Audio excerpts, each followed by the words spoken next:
I didn't plan to end things that day. Not really. I had woken up like any other Sunday, groggy and a little annoyed that I hadn't slept well again.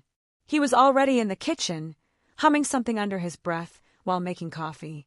For a second, I watched him from the hallway, still loving the way the morning light fell on his shoulders, and yet feeling nothing underneath.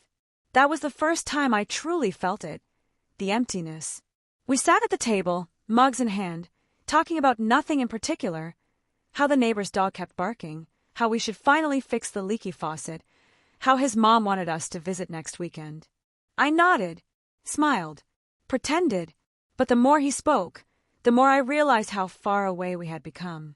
Not in miles, in meaning, in the quiet little spaces where love used to live. I feel like we're just keeping each other company, I said suddenly, not quite planning the words, but not surprised by them either. He froze, his mug halfway to his lips. What? I looked at him. Really looked. Not the way you look at someone you love.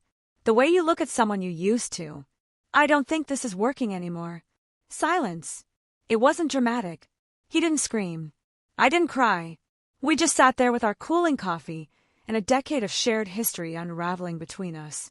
The kind of breakup that isn't about betrayal or some big fight, it's about fading. About realizing you've both been holding on to a version of each other that no longer exists. He asked if there was someone else. There wasn't. Just the aching knowledge that we'd become strangers sleeping in the same bed. We packed my things quietly over the next few days. I moved in with a friend. He kept the apartment. Sometimes I still think about that morning, how the coffee was still warm when everything else between us had already gone cold. And I wonder if that's how most love stories end, not with a bang, but with a whisper over breakfast.